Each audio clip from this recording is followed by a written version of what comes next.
you're listening to the Science of Everything podcast, episode 71, Political Ideologies. I'm your host, James Fodor. So in this episode, we're going to have a look at some of the major political ideologies that exist in the world today and that inform political decisions and government policies around the globe.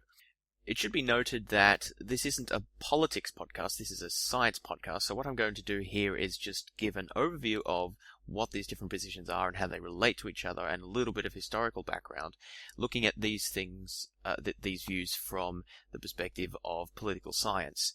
So I'm not going to try and determine which of them is correct, or where they go right and where they go wrong, or whatever. That's not the goal of this, nor am I going to talk about particular policies. I'm just going to look at these ideologies in fairly general terms to hopefully give you a bit of a better understanding of what these labels mean and how they fit into the political discourse and how these ideas shape the way that countries have been governed and continue to be governed in the world today.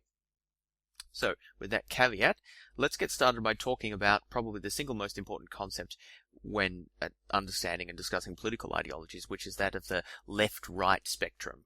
So you've almost certainly heard of left-wing and right-wing and centrist positions before, but perhaps you don't know where these terms come from, because they're a little bit odd if you think about them. What does the left and right have to do with politics? The terms originated during the French Revolution. So during the French Revolution, there were people who supported the king, the traditional establishment, and there were people who wanted reform of various sorts. Those who were supporters of the revolution, that is, they wanted reforms, stood on the king's left, and those who were supporters of the king, and they wanted to maintain the king's powers, stood on the king's right in the French National Assembly. And that is basically the origin of the terms left-wing and right-wing.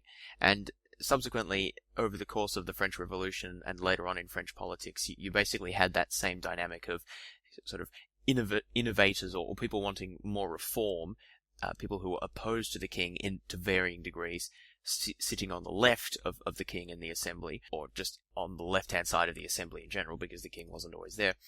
And those who were sort of more conservative or traditional, sitting on the right-hand side, and sort of moderates in the center. You know, that dynamic varied over time, but that's the basic idea of where these terms came from, and they were later sort of picked up by other countries and used to describe opposing political sides.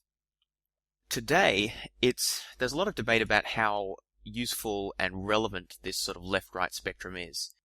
In general terms, when people say right-wing, they mean sort of a more traditional or conservative side that generally sort of supports the status quo more, versus the left-wing, which tends to be more interested in reform or progressive policies, more interested in protecting lower classes or the working classes generally.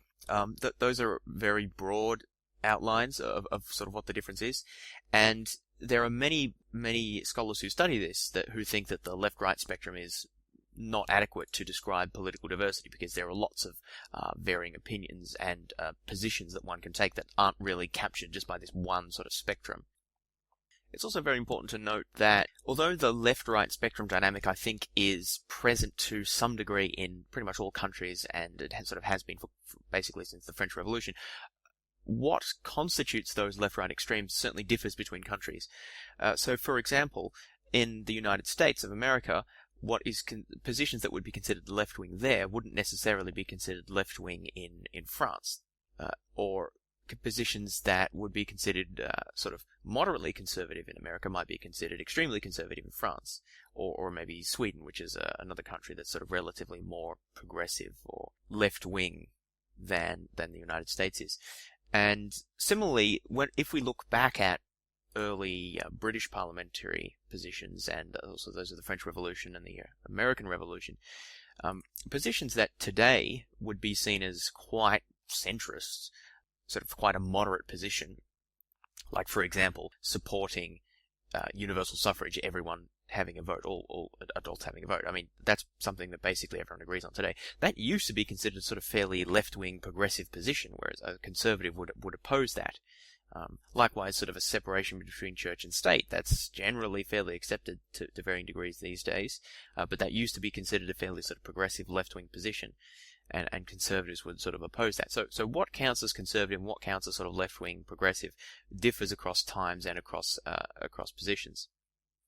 Indeed, you could even get sort of flipped situations when you have left-wing governments in power. So, for example, in the Soviet Union, which had a communist government, particularly near the end of the period, conservatives would actually be people who sort of supported a more orthodox interpretation of Marxism or Stalinism and more controls on society, whereas the left, in some sense, although that term doesn't work so well here, but what you might have called the left or the progressives would have actually been more in favor of sort of market-oriented reforms or reforms about increasing freedoms of the press and things like that. So in some countries, particularly communist countries, today's communist China might be another example, you have an almost inversion of the idea of the left-right spectrum versus progressives and conservatives, because the establishment, people on the side of maintaining the establishment are conservatives, but the existing establishment is, or at least it's supposed to be, sort of left-wing or communist. And so there's a bit of confusion as to what a conservative becomes in that situation. Anyway, we'll talk more about some of those terms like communism later on. But I just wanted to give an overview of what is meant by this sort of left-right spectrum. There are a whole lot of other distinctions that are also relevant to differing political positions as well. I won't go through all of them at the moment. I'll just sort of mention some of them. So again, the basic idea of left-wing versus right-wing is sort of how concerned are you for preserving traditional values, traditional social structures, and the traditional allocation of sort of positions and resources in society. That's sort of right-wing. Also tends to be associated with nationalism, support for the country, although that's not always true, versus left-wing, which tends to be more supporting progressive, new values, individual freedoms, also caring for the needy and supporting the rights of workers and other sort of oppressed or lower class groups. That sort of tends to be what's associated with left-wing. But that's only one axis. There are lots of other questions or sort of issues in politics that aren't really captured by that spectrum. And so some of these other ones include the idea of communitarianism versus individualism.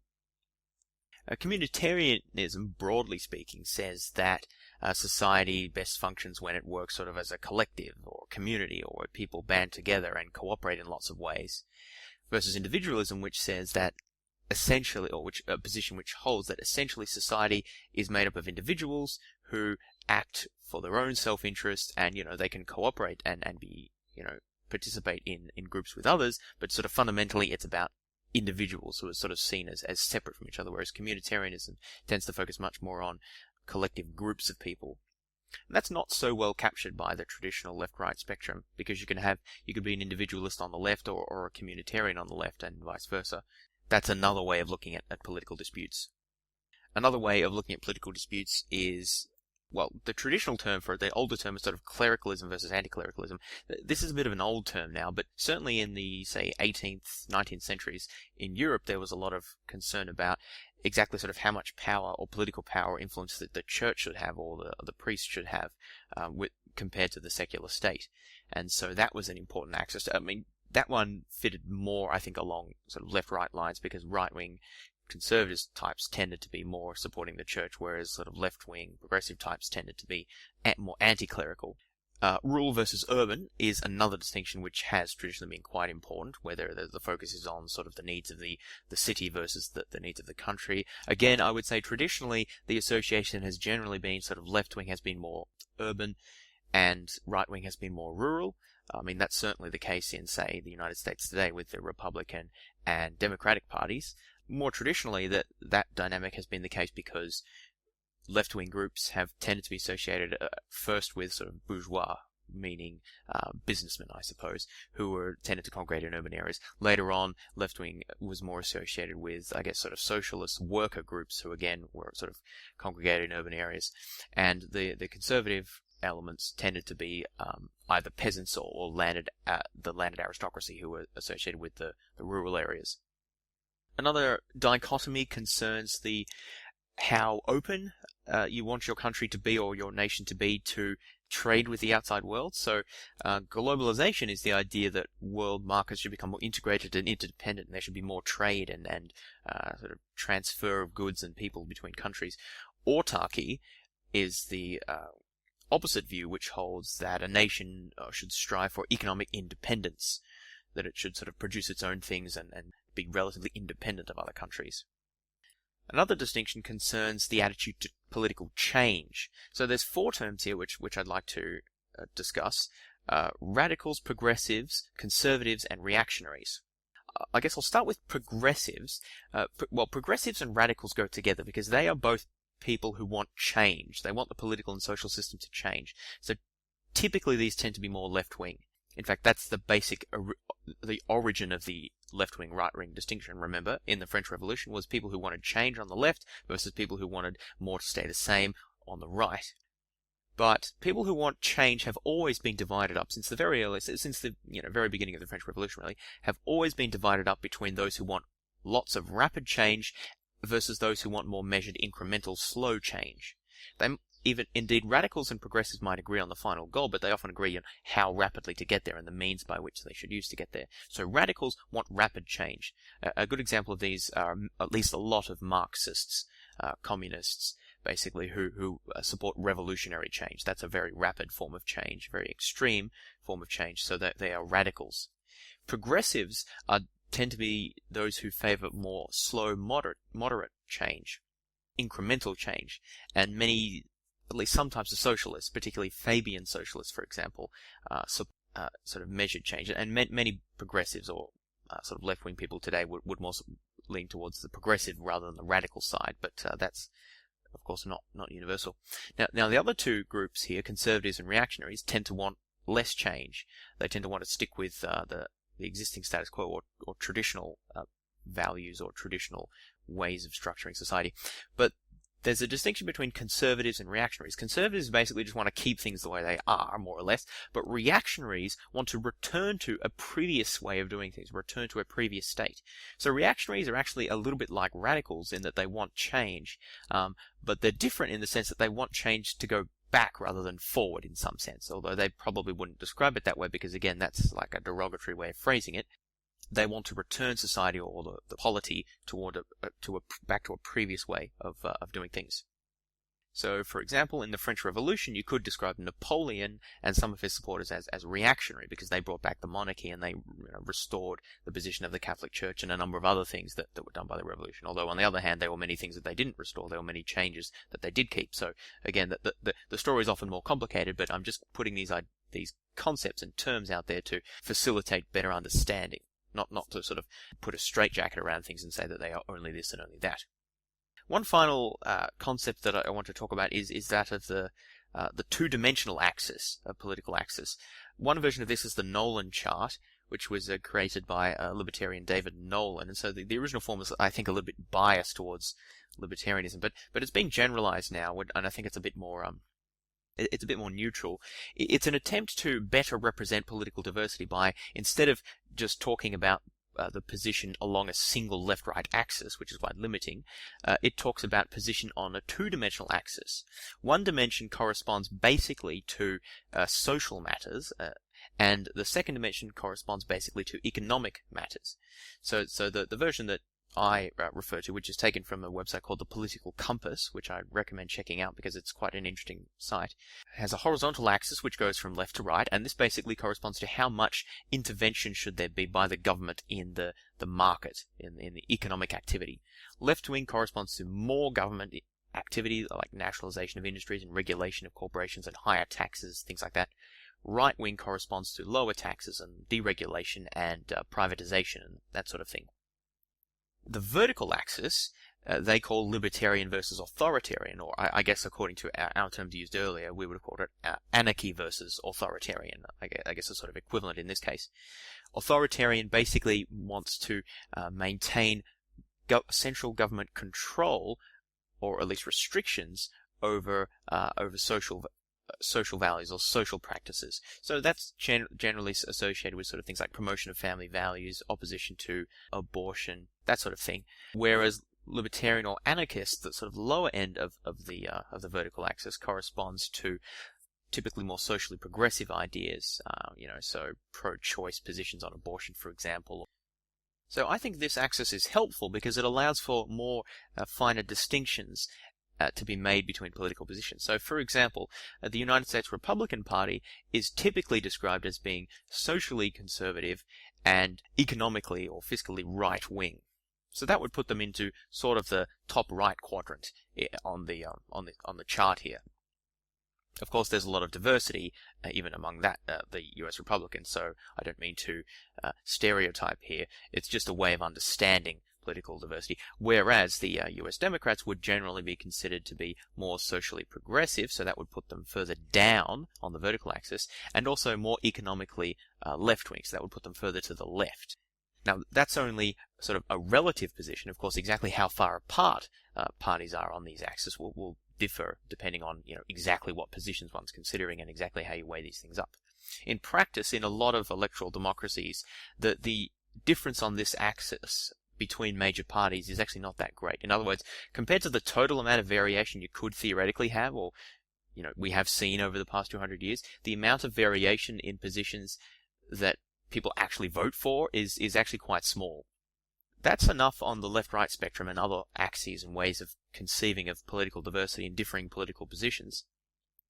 I now want to talk about some specific political ideologies, and I'm going to group them under a few key umbrellas. Now, it's important to understand that any attempt to classify political ideologies is fraught with danger, basically, because there are so many different ways of doing it, and there are so many different positions that can be, finely cut up and categorized and rearranged differently, that you're always going to have someone who thinks that their particular position is not represented properly or is not in the right category or whatever. The other thing is that a lot of these terms are very sort of emotive, and they have a lot of baggage to them, a lot of connotations, and so whenever you use them, you tend to sort of bring a whole lot of these concepts that you don't necessarily want, but so it's very tricky. But nonetheless, we have to find some way of talking about the diversity of political positions. So that's what I'm going to attempt to do here.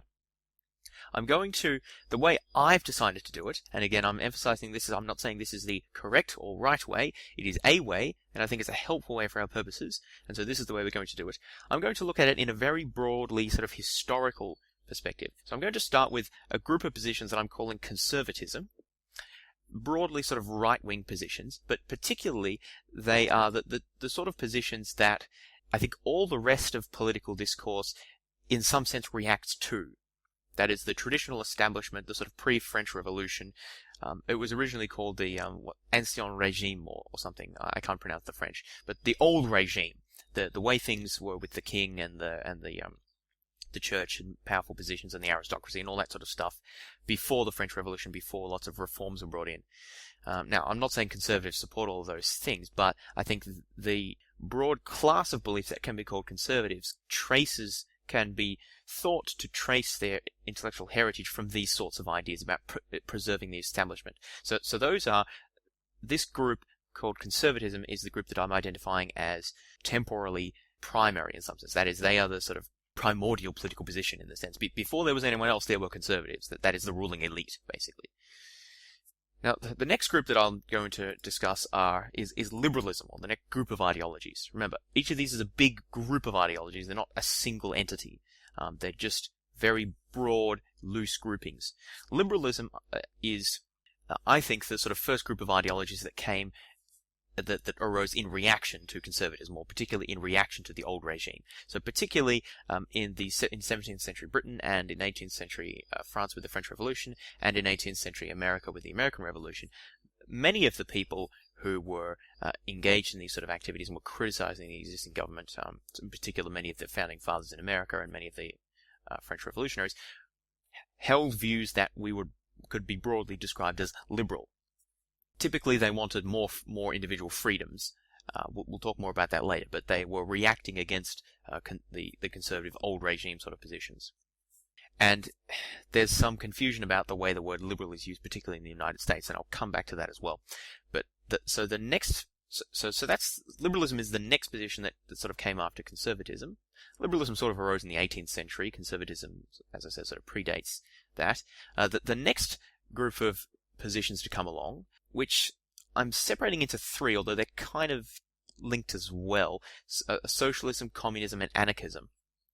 Now, the reason I say they're linked is because historically there's been a lot of overlap and interplay between these groups. They all traditionally have been fairly left-wing, associated with the left wing, with the working classes associated with often revolution, although not always, of course.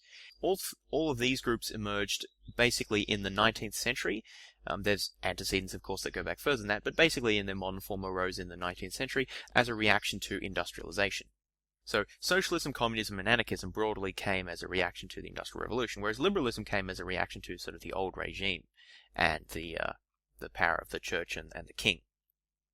So we've looked at conservatism, we've looked at liberalism, we've looked at socialism, communism, and anarchism. The next one the next main group, or the last one that I'm going to discuss, is essentially what I'm identifying as a 20th century collection of movements. This one's probably the least coherent of all. It's sort of a ragtag group that I'm throwing together, but nonetheless I think that there's a meaningful sense in which they do share some similarities. And this I'm calling nationalist/reactionary groups. Now, many of these groups, as I said, emerged in the 20th century, often as a reaction to liberalism in part, sometimes the power of existing elites in part as well, but also importantly as a reaction to socialism and communism. So in this group sit a very diverse range of people, including, for example, Gandhi and many of the other pro-independent sort of anti-colonialist groups who were, I think, reacting to some of the ideas of liberalism and also incorporate a lot of socialist ideas in their own thought. But they also had nationalist ideals, which make them distinctive from socialists, and I'll talk more about that in a moment. Also in this group are fascists and Nazis, who I guess are sort of nationalist reactionaries, and I'll talk more about those in a moment. So hopefully you see some sense in the broad groupings that I've outlined, that they're broadly historical and that conservatism comes first, liberalism is roughly 18th century, socialism, communism, anarchism, roughly 19th century, nationalist and reactionary groups, roughly 20th century. And they all come as sort of a reaction to that which came before and differing historical circumstances that arose at the time. And of course, there's a lot of overlap between these groups, and many of them incorporate ideas from each other and so on. So it's only a way of looking at it, not a sort of hard and fast categorization. But now that I've given the broad overview, let me go back and look at each of these positions in turn and give a few more details about what these positions hold and what makes them distinctive. So starting with conservatism. Conservatism is one of the tricky ones to do because there's no single set of policies that are universally regarded as conservative, because conservatism just refers to basically upholding the traditional way of doing things, and the traditional way of doing things is different depending on where you are. So, for example, in the late 19th, early 20th century China, a conservative, I don't know if they use that term, but you could use that term, would have supported the imperial family and the traditional sort of Confucian way of doing things and the civil service and all that sort of stuff. Whereas that would have been completely different to what a conservative in America at the same time, or even in America today, or in Europe would have supported, because there were differing systems, differing traditional values and traditional ways of doing things, and so what conservative meant was different depending on the circumstance. Nonetheless, typically in Europe, conservatism is associated with supporting the monarchy to varying degrees. This is not true of conservatism in America, obviously, because all of American thought descends from all of American political positions really descend to some degree or other from the American Revolution, which fundamentally was liberal revolution. That is, it rejected monarchy and it rejected a state church. The way that conservatism developed in Europe versus the United States is quite different in that respect. As I said, in Europe, conservatism tends to support, it tends to be fairly nationalistic. It tends to support the monarchy or the king or the traditional establishment. Depends whether there is a monarchy in the country. So in France, conservatism doesn't support the monarchy. I mean, it used to when there was a monarchy. Nowadays there isn't a monarchy, so it doesn't support that. Also tends to support the church, and again, not always. Tends to support traditional sort of values. This is associated with a position called social conservatism, which focuses on preservation of traditional values or family values. Again, exactly what those are differ between different countries. But often there's a sense of, social conservatives have a sense that modern innovations are threatening and eroding away traditional values, and that this represents a threat to civilization, a threat to public morality, and there's a concern about this. That seems to be a powerful sort of trend in conservative thought, particularly social conservative thought. And this is, I think, common within both the European and the American varieties. American conservatism tends to focus much less on a sort of state church and obviously not the king, but tends to focus on supporting the republic, the rule of law, tends to be fairly Christian-oriented, though not always, and it tends to sort of be upholding of Western civilization and sort of classicism in varying degrees, as distinct from both modernism of various forms and socialism tends to be opposed to that, and also from totalitarian governments. Conservatives seem to be particularly antithetic, typically opposed to totalitarian governments. There's another sort of subcategory of conservatism, which is called traditionalist conservatism. I guess this is sort of one of the main branches of conservatism. This is often associated with Edmund Burke, who was, I think, 18th century British writer. The idea of the collection of ideas that is described as traditionalist conservatism often, again, tends to support tradition, hierarchy, tends to focus on high culture as opposed to sort of innovative or modern or sort of low popular culture, tends to be suspicious of that, tends to be suspicious of cultural or social innovations. There's an idea that there is a lot of wisdom embodied in the way things have been done and traditional customs, and that it's unwise to tamper with that too readily. Conservatives might support sort of slow, careful, pragmatic reforms, but be sort of suspicious of very large or rapid reforms. Again, they're often focused on patriotism, so that's not necessarily national patriotism, although it could be, but it could also be support of one sort of local area.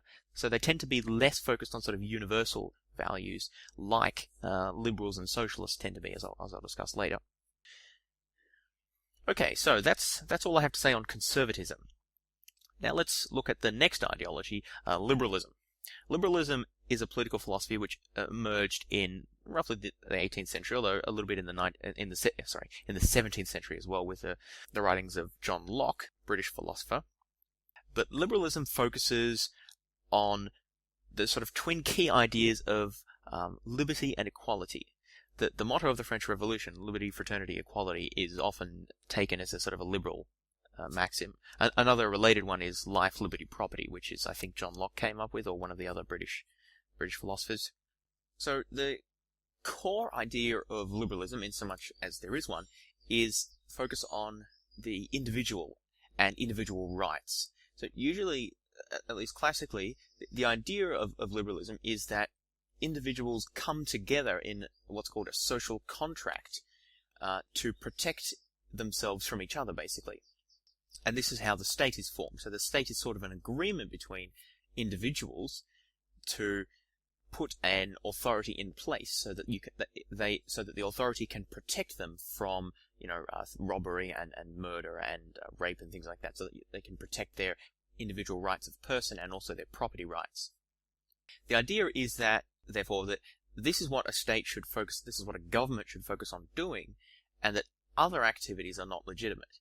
So, in particular, a government should act in the interest of the people of the individuals that come together to form it. And so this is in contradistinction to classical or the traditional idea of the divine right of kings, basically according to which the state was in some sense the personal property of the king. The idea of liberalism is that no, it's the property in some sense of the group of people, individuals who come together to make up the state, and that state policy should be conducted for their benefit, in particular to safeguard their personal rights and their property rights.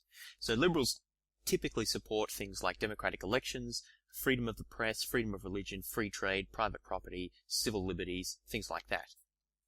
And again, the revolutionaries in the American Revolution, the French Revolution, can broadly be described as liberals. Now, there's a tension in liberal thought, which goes back, I think, right to the French Revolution, really, which is the tension between these ideas of liberty and equality. Liberalism supports both. They want people, a very important idea in liberalism was that people should be treated equally, because traditionally this was not the case. Traditionally, the aristocrats got special treatment, and different laws applied to different classes of people. The idea of liberalism was that everyone should be treated the same, equality before the law, and that justice should be blind towards who the person is that it's considering. But this idea of equality was later broadened to talk about equality of outcomes, equality of opportunity. So trying to redistribute wealth from the rich to the poor, and trying to help people in disadvantaged circumstances.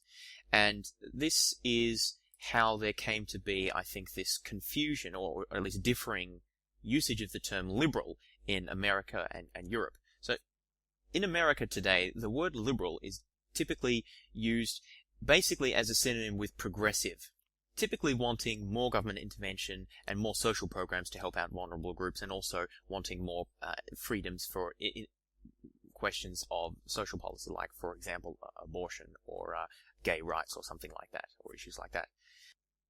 Now, these ideas are liberal ideas. However, there's a focus on one strain of liberal ideas, particularly a focus on certain types of liberty, and a strong focus on the equality side of liberal thought.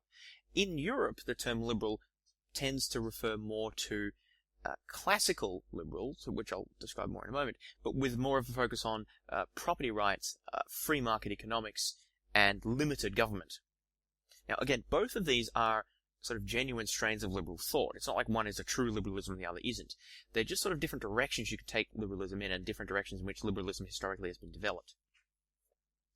A big change occurred in the way that sort of this was understood, occurred during the administration of President Roosevelt, who introduced the New Deal and a lot of welfare state sort of policies. When the term liberal is used in America, typically it now refers to people who support those type of welfare state policies that Roosevelt introduced. Now, someone who argued against those type of policies on the basis of needing to protect property rights, maintain a limited government, and things like that, could also be described as a liberal, but they would be emphasizing a different strand of the liberal tradition. Again, it's this tension between liberty and equality, and how that's understood. A few different subtypes of liberalism that I'd like to mention. I already mentioned classical liberalism. This basically is sort of the original formulation of liberalism, taken from people like Adam Smith and John Locke. And focuses more on the property rights side of things and protecting individual liberties. Also tends to be focused on natural law, so sort of law and rights as given, as sort of set out by nature. This original form of liberalism was more applicable to, and was more of interest to the bourgeoisie. So that is, people who had money, who were often merchants or professionals in various senses, and often lived in urban settings, but did not have rank, so they didn't have aristocratic privileges. They weren't the landed aristocracy. So they were interested in political reform that gave them more political rights and equality before the law, and that protected their property from arbitrary confiscation by the crown. But they were much less interested in the sort of social leveling, or the equality aspect, or at least the economic equality aspect, because they already had property. They were already sort of privileged in that sense. So classical liberalism thus tends to more focus on the political rights, civil liberties, limited government, and a free market sort of approach. Libertarianism is libertarianism is basically a variety of classical liberalism, or an extension of it, but it's a more modern concept. It's a modern word, at least. It's very hard to distinguish it from classical liberalism, because classical liberalism and libertarianism overlap to a great extent, and also many libertarians have differing views on different things. Probably the single most important concept in libertarianism is that of individual liberty and freedom of choice. That's what libertarians are very much concerned about, maximizing personal autonomy and voluntary association as distinct from coercive association, so state-mandated groups of various sorts. However, there's immense disagreement between libertarians about exactly what those concepts mean and exactly how to achieve them. So there are some libertarians who are sort of traditionally described as more right-wing, because they are advocates of laissez-faire capitalism. Laissez-faire, by the way, is a term from the French which means leave it alone. So an advocate of laissez-faire does not want the government to pass a lot of laws restricting what businesses can do or what individuals can do in the market. They don't want them controlling prices or owning factories and other things like that. Whereas an interventionist would tend to support more of those sorts of things. Right libertarians tend to support laissez-faire capitalism, property rights, whereas libertarian socialists, or left libertarians, who I'll talk about in a little bit more when we get to socialism, tend to favour common cooperative ownership and cooperative management.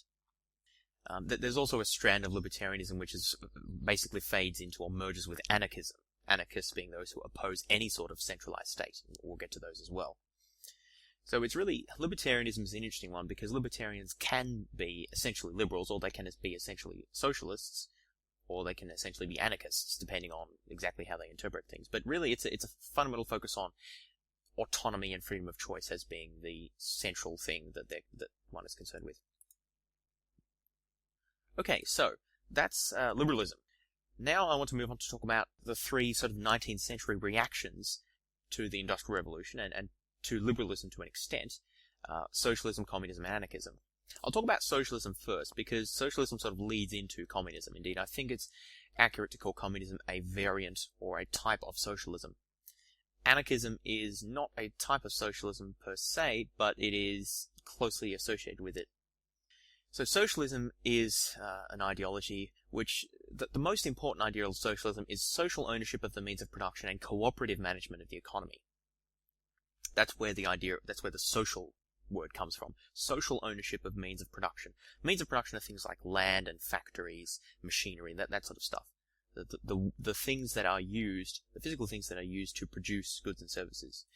The idea of socialism is that in order to properly or fully attain the liberty and equality that liberals were so concerned with, because socialism is an extension of liberalism in some sense. It holds liberty and equality to be very important ideals, but it interprets them in different ways.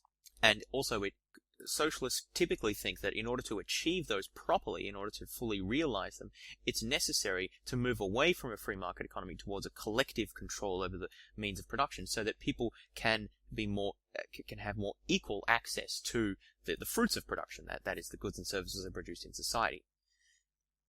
Socialists tend to focus a lot on inequality, economic inequality and poverty. So in the 19th century Industrial Revolution, there was a great deal of hardship, particularly in urban areas, by many workers who worked long hours and were paid very little and had very poor conditions. There were a lot of accidents. Child labor was common. There were essentially no government restrictions to these sorts of things, or very limited. And capitalists, so that the people who owned the factories and owned the corporations, had a great deal of power and money. And this degree of inequality of power and of resources and of living standards was seen as abhorrent to many, and that in order to rectify this, what you would need to do is socialize the means of production. So you would have to take the means of production away from the capitalists and have a collective ownership.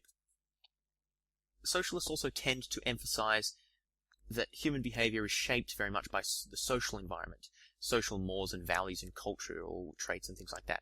So this is another difference between socialism and liberalism. Liberalism tends to focus on sort of natural law, individual rights, individuals as singular agents who make decisions and act in their own self-interest.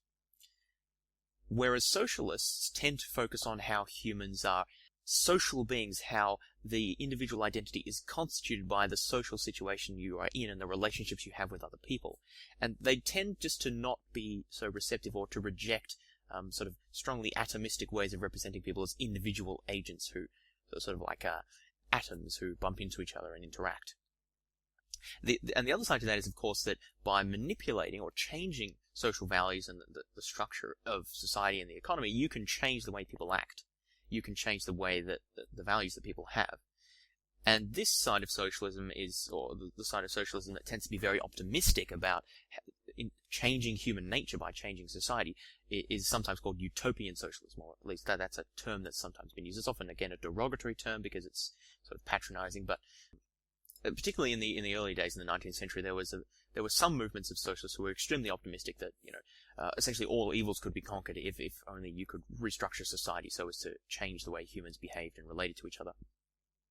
Another big criticism of socialists is wage labor, the wage system by which people sell their services or labor in exchange for money, in exchange for wages. This is typically described by many socialists as being a form of slavery. They call it wage slavery. It's seen as exploitative in some ways, particularly when there's a great divergence of power between the people who buy labor, that is the capitalists, the employers, versus the people selling it, who are workers, lower classes, who often don't have many other options. And so that's the idea of slavery, that they're forced into it by the fact that they don't have other options. So this is where the idea of socializing the means of production comes from. The idea is that if the workers and the lower classes could have access to means of production, that would enable them to have more choice. That would enable them to be freer in their actions. So this way, equality of property in this case, or the access to the output of property at least, leads to greater liberty, the ability to pursue one's own interests and have certain control over one's life. So you see that this is a different way of thinking about liberty and a different way of thinking about equality. Liberals tended to think about liberty and equality as the freedom from government, from government laws and government restrictions, and equality before the law, so everyone was treated the same. Whereas socialists tend to think about liberty as the ability to do what one wants, or to pursue one's ends, or to have control over one's life, and equality as being sort of having an equal share in the either ownership of production, or at least the output or access to the output of production. So again, similar ideas in some sense, but different ways of looking at them, leading to different focuses and different ways of talking about social problems.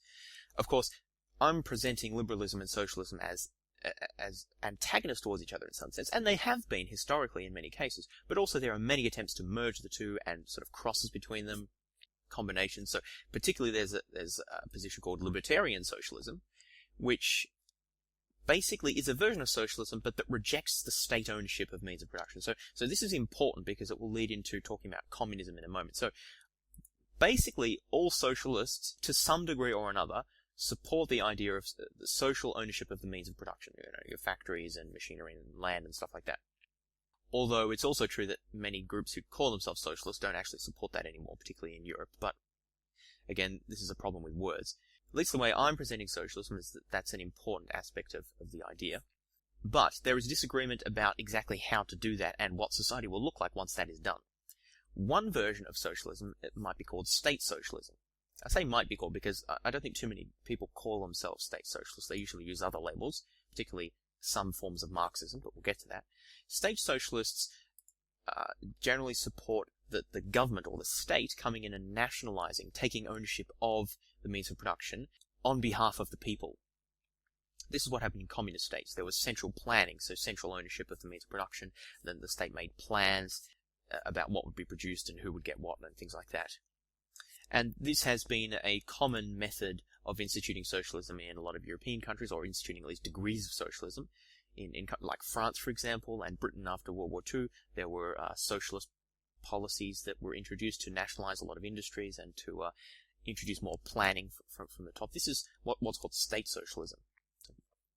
It can be contrasted with libertarian socialism, which rejects state ownership of means of production, and indeed is quite critical of the state as an institution, and instead focuses on workers' self-management and decentralized power structures. So it sort of, again, merges into anarchism, because libertarian socialism can sort of be a version of anarchism, again, depending on exactly how extreme the position is. So there's often a focus in libertarian socialism on direct democracy. That is, rather than electing representatives, you vote directly for the legislation or laws that are being proposed. And trade unions, citizens' assemblies, workers' councils, all done at a sort of a voluntary local level. This tends to be a sort of more popular position today among sort of left-wing groups. The sort of state socialist position it tends to be less supported, less popular now since the collapse of the Soviet Union, for reasons that I'll discuss in a moment. There's also another variant called democratic socialism. Is sort of, in some sense, you can think of it as a moderate position between libertarian socialism and state socialism, although that's also unsatisfactory, because I guess many libertarian socialists and even state socialists might support the democratic system as well. But the idea of democratic socialism would be pursuing socialist goals within the framework of a democratic system, as opposed to, say, supporting revolution of some form, be that an anarchist revolution or the establishment of a state socialist regime. So I think a lot of democratic socialist or social democratic movements, they're also called, that's probably a better term, are what socialist movements are today in Europe. That is, socialist parties in Europe today, many of them are actually sort of social democratic or democratic socialist. That is, they want more government programs to help the underprivileged classes and to help maintain equality and protect equality. And they want more government intervention in various aspects of the economy to prevent corporations from exercising undue power and in politics and environment and other things like that. But they are fundamentally committed to maintaining the existing political system rather than overthrowing it with something substantively different. Okay, so that's socialism. Let's now move on to talk about communism. Communism is a particularly divisive word and concept and ideology, obviously. I'm going to use Marxism and communism interchangeably. Technically, they're not the same. Communism refers to, well, the commune, which is an idea of a collective group who owns things in common and agrees to things voluntarily. Communism is just an ideology which wants society to be run by communists, basically, whereas Marxism is a particular ideology which derives from the teachings of Karl Marx, a mid-19th century German philosopher and political theorist, and also Friedrich Engels, who was a friend of his. Effectively, they're used interchangeably and refer basically to the same thing, so I'm going to use them interchangeably, even though some may take issue with that. So, as I said before, Marxism is effectively a version of socialism in that it upholds the ideal or the goal of achieving collective ownership or social ownership of the means of production. So that's crucial for Marxism.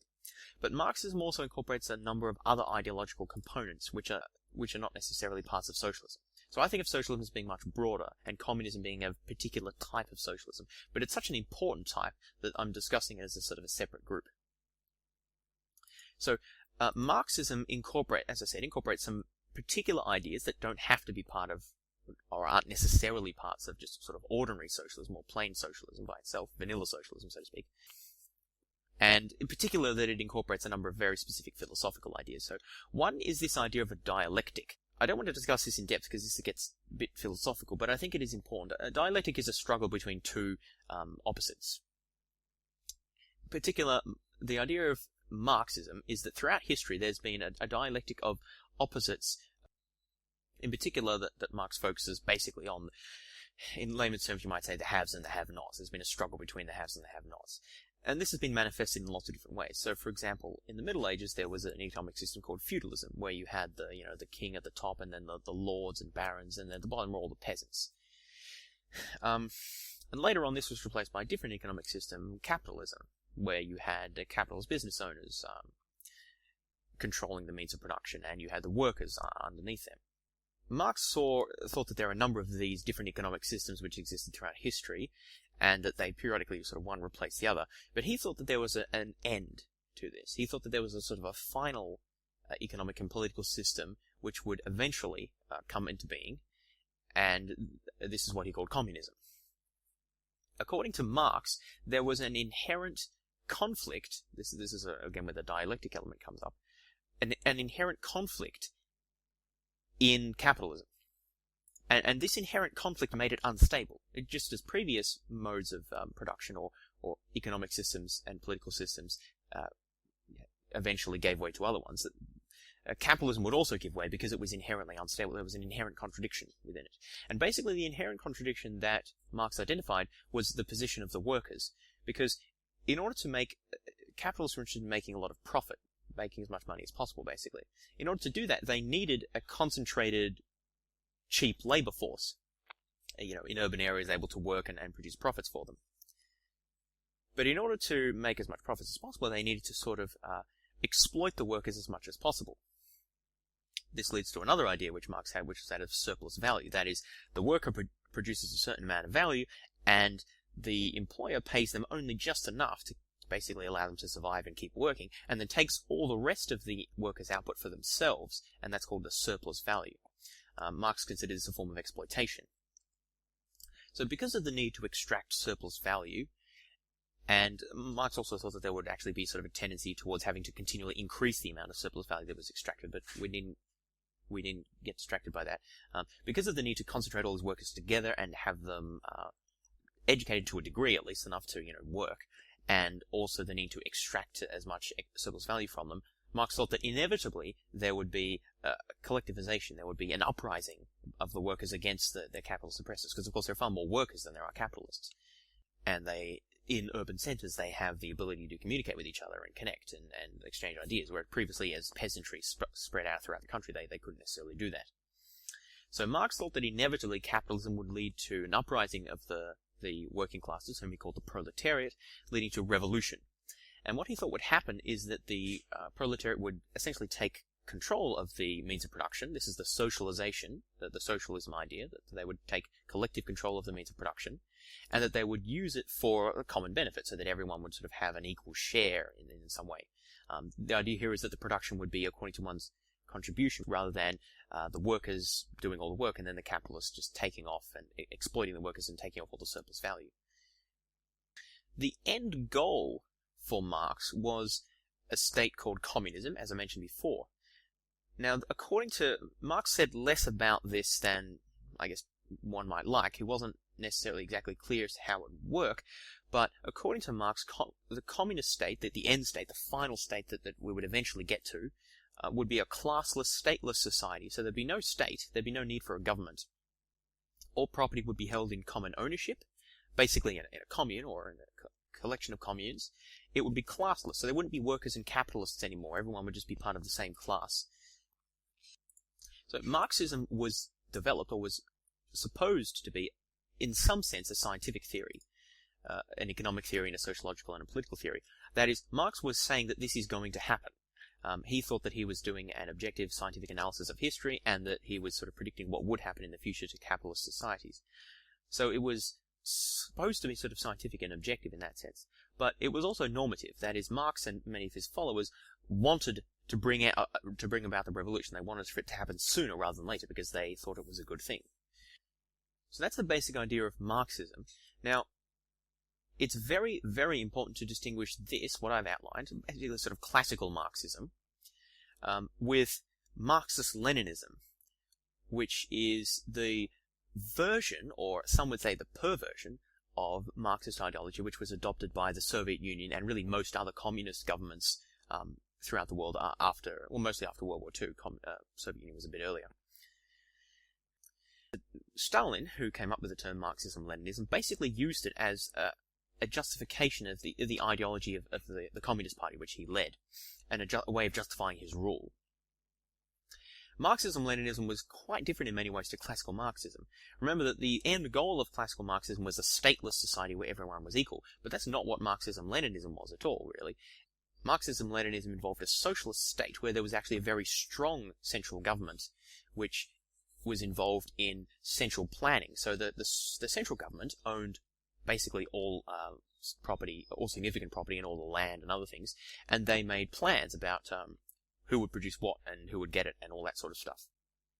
And the idea was that the state was holding all of the property sort of in some sense in trust for the people as a way of modernizing the country and developing society so as to move toward the eventual Marxist utopian state. So there was still some sense in which they were going to move towards and eventually reach the state of Marxist classless, stateless society that Marx had talked about. But they weren't there yet, and in the meantime they needed what was called the dictatorship of the proletariat. This is the idea that essentially you have to have a strong state that represents the proletariat in order to build up and get ready for full communism, essentially, at some point in the indefinite future. Now, Marxism-Leninism was also strongly associated with modernizing, so building up industry and getting peasants off the land and moving them into factories and building up heavy industry and things like that. A lot of people are very cynical about Marxism-Leninism, particularly these days. It's often considered to be sort of a justification by Stalin for his particular form of dictatorship, rather than sort of a genuine synthesis of Marxist and Leninist ideology. That's a bit controversial. It was more popular, Marxism-Leninism was more popular during the Cold War period, when it was seen to be successful to a degree in generating economic development and improving living standards, and also sort of a resisting American power, as a way of resisting American power. That's why a lot of countries like, say, Cuba and various African countries and Vietnam, one of the reasons why it was popular, well, it had some appeal to people in those countries at least the elites who were responsible for these movements, not necessarily saying the population as a whole of those places. Anyway, since the collapse of the Soviet Union, that sort of centrally planned, autocratic, so non-democratic, form of socialism or communism, it tends to be very much passé. There tend not to be too many people who advocate for that these days. People who call themselves Marxists these days tend to support more classical forms of Marxism, and particularly Trotskyism. Trotsky was a contemporary of Lenin who opposed the idea of opposed the sort of strongly authoritarian sort of state that Stalin set up, although he did support some other of Lenin's ideas like the dictatorship of the proletariat. But anyway, or other Marxists will essentially support more anarchist ideas, because there is an inherent link between anarchism and communism. Communism holding, or at least Marxism, classical Marxism, holding the ideal of a stateless society as the ideal end goal, and that's effectively an anarchist position. Having finished talking about communism, I now just want to say a few brief words about anarchism. I've pretty much already outlined the key ideas. Basically, anarchism advocates a stateless society operated according to voluntary forms of self-government. It's important to understand that although sometimes anarchism is phrased as being the absence of laws or the absence of government or the absence of rules, that's not really the idea of anarchism, or not most forms of anarchism anyway. Really, the idea would be, a better way of saying it would be the absence of compulsory organizations that you have to belong to, or the absence of imposed laws. There's an aversion, anarchists typically have an aversion to the use of force or compulsion to force people to be part of organizations and to adhere to laws. So there would still be laws and rules and regulations and organizations in an anarchist world, or at least in most versions. It's just they would be voluntary. Now, exactly how that works out depends upon the version of anarchism. As I mentioned before, there's sort of right-wing versions of anarchism which tend to be much more friendly towards the free market ideals and private property. There are left-wing versions of anarchism which tend to focus more on workers' rights. They tend to be more friendly with the labor unions and the labor movement, and they tend to be more interested in worker self-management, worker cooperatives, things like this. Okay, so that's all I have to say about anarchism, because I've already mentioned it a number of times in talking about socialism and communism. I want to finish up now by talking about this last group, the sort of hodgepodge group of 20th century groups that I've collectively termed nationalist and reactionary groups. And again, I think it is legitimate to put them together, even though I am stretching this a bit here, I acknowledge. The commonality is that I think they're reactionary in the sense that they're all reacting to both the liberal and the socialist ideals of the two previous groups. Also, I think that they're all nationalist to one degree or another. Another thing I might add is that these are pretty much all 20th century developments, so that they come about in a different context, a different socio-political historical context than socialism and liberalism and communism did, and so that's also another reason I think it's legitimate to sort of group them together. The first one that I'll talk about, as I mentioned before, is what's sometimes called left-wing nationalism, and this also is a very broad group. Anyway, left-wing nationalism describes a form of nationalism which particularly focuses on popular sovereignty and self-determination, and also generally social equality. So often it's sort of quite left-wing, sort of progressive socialist in bent, but there are some important differences. In particular, and I probably should have mentioned this before, socialists and especially Marxists very generally, or at least historically, opposed nationalism. That is, they opposed adhering to local or national forms of loyalty. Famously, at the outbreak of World War I, many of the socialist and labour groups, or at least some of them, opposed the war on the grounds that it was a nationalist war. The war was fought on national lines.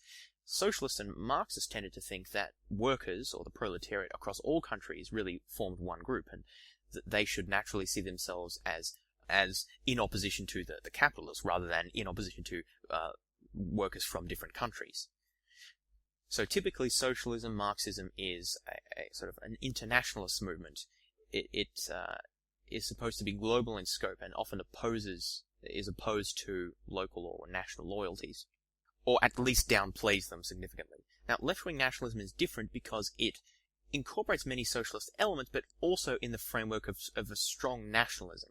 So this is famously what Gandhi did. I mean, he wasn't exactly a socialist, although some of his positions overlap with socialism a bit, but he was certainly very interested in social equality and the welfare of the poorer classes. But he was also very firmly a nationalist, so he was very interested in Indian and particularly Hindu sovereignty, self-determination. And many other anti-imperialist, post-colonialist movements in other countries followed Gandhi's lead in these ideas. So, for example, the African National Congress under Nelson Mandela in South Africa also had some of the similar ideas. Many forms of what have sometimes been called Arab nationalism or Arab socialism throughout the Middle East also fit into this category, share some of these ideas, although, of course, there are very important differences as well. But the key here that I want to emphasize, and the reason I put them in the one category, is that these groups take ideas from liberalism, they take ideas from socialism, but they look at them from within a somewhat different framework. They look at them from within often a non-European framework, reacting to colonialism, and they also look at it within a national framework, the national identity of whatever the group is, be it the Arabs, or not that that's a nation, but Arab nationalism often wants it to be a nation, or Indian, or whoever else.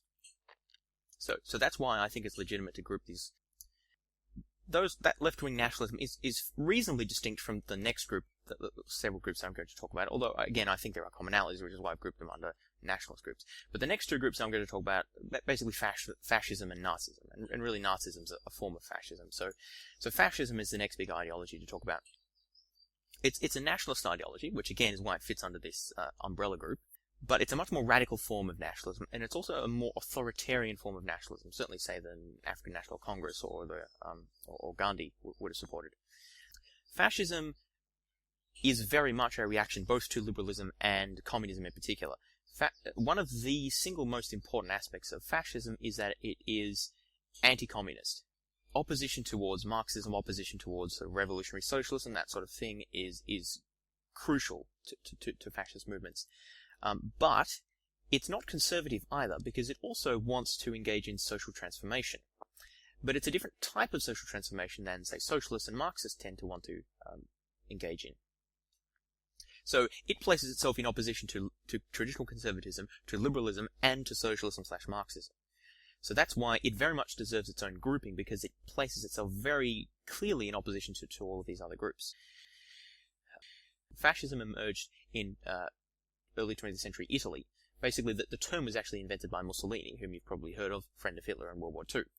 Fascist movements are quite diverse, but they share some common features. Typically, there's a strong authoritarian element to it, so a veneration of the state. They tend to be very focused around a strong leader, a strong charismatic leader. So Mussolini and Hitler are two prominent examples. Franco in Spain is another example of a charismatic fascist leader. There's also a very strong focus on nationalism and militarism. So probably the easiest way of recognizing fascist movements, because they often don't describe themselves as fascist, is just by looking at their symbolism. Fascist movements almost inevitably use military style uniforms.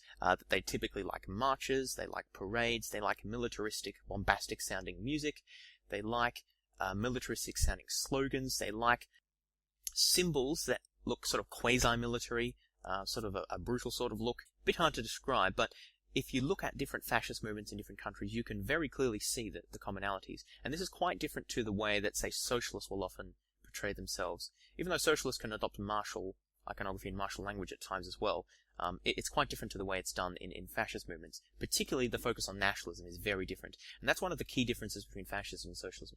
Socialism identifies the key, and also Marxism identify the key group of relevance as class, so whether you're a bourgeois or a proletariat, whereas fascism tends to identify the key group of interest as the nation or the cultural group. There's often a antipathy towards foreigners, a desire to protect the cultural values and the often racial purity of whatever the state is. Class conflict is diminished. In fact, fascists tend not to like to talk about that, because that's seen as being being harmful to national unity. Just as socialists typically don't like conflict between nations, as that sort of undermines the unity of the proletariat, likewise fascists don't like class conflict because that undermines the unity of the nation. Fascist regimes also tend to be protectionist, so this is autarky that I mentioned before in sort of economic matters. They want to focus on self-sufficiency, being independent and separate from other nations. They tend to be expansionists, wanting to expand the territories and recover lost territories for their nation. But it's also important that they reject many liberal values as well, that they're not particularly interested in freedom of speech or representative government or protection of individual liberties, because these are seen to be far less important than the state as a cohesive collective unit, often in the service of a charismatic leader, as mentioned. Now, Nazism was a version of fascism, a particular extreme form. It, of course, refers to the ideology that was basically developed and propagated by Hitler and his supporters in Nazi Germany during the 1930s and first half of the 1940s. Interesting historical point where the term Nazism comes from. Nazi is not a term that the Nazis themselves came up with. They actually didn't like it because it was a derogatory term. The proper name for the Nazi party was the Nationalsozialistische Deutsche Arbeiterpartei, which in English means the Nationalist Socialist German Workers' Party. Now, interesting to note here that the terms socialist and workers, which is a typically socialist term, appear in the name, which is very interesting because Nazism was fascist ideology, which was anti-communist, but they also considered themselves socialists. So this is a very interesting point where Hitler sort of adopted some aspects of socialism, but rejected others, particularly rejected the Marxist elements. Rejected the elements particularly that he considered to be Jewish, but that's another issue. So, where does the name Nazi come from and all that? Well, Nazi are actually the two syllables of the first name of the party, National, Nazi, as it's pronounced in German, National. So this was actually already a term, Nazi, which was used as a sort of an insult to Nazism, as I mentioned, is a fascist ideology, but it also incorporates elements of scientific racism and anti-Semitism and pan-Germanism. So basically, it's a very specifically racist form of, a racist and German form of fascism. It is important to note that many other fascist movements were not explicitly racist, although they often idealized the nation or the state or the people of the country that it was based in. They didn't have the same systematic racist views that the Nazis did. The Nazis believed that the Germanic peoples, or the Nordic race, also called the Aryans, were the master race. They believed that there were many races of people that existed in the world, and that they could be arranged in a sort of hierarchy, with the Aryans at the top, and at the bottom were the Jews, and other races fit in between. Nazis were opposed to capitalism and Marxism. They wanted to restore Germany to the position of greatness, which they believed that the Aryan race, the Aryan people, rightly deserved, and that had been stolen from them as a result of, particularly World War I, as a result of various other things that they believed in, essentially Jewish conspiracy theories to control the banks and the political elites to get them to do what they wanted. Nazis believed that essentially communism was a Jewish plot. They very much linked communism or Marxism and Judaism together. They considered them to be basically one and the same in some sense. A Jew was a communist and a communist was a Jew. And so that they saw that both of those together as a threat to the German people, and that's one of the key motivating factors in Hitler's ideology. Anyway, we needn't get into all of the quite nasty details of Nazism, but it is, I think, important to understand how it fits into the framework of political ideologies. Pretty much no movements today describe themselves as fascist or particularly Nazi. However, there are neo-Nazi groups around which adopt some of the iconography of Nazi Germany and language of social superiority, of the racial superiority of their particular group, and of the need to, be suspicious of foreigners and oppose Marxists and capitalists and promote social unity and harmony and other things like that. Okay, so that concludes the lightning tour of political ideologies. We discussed conservatism, liberalism, socialism, communism, anarchism, and then nationalist/reactionary groups, which emerged in the 20th century, and how they differed and how they all interrelated to each other.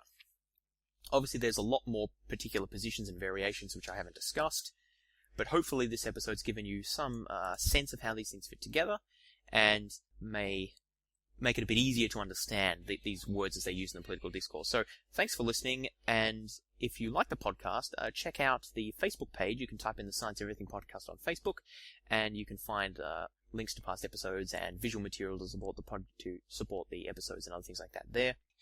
So, thanks for listening, and I'll talk to you next time.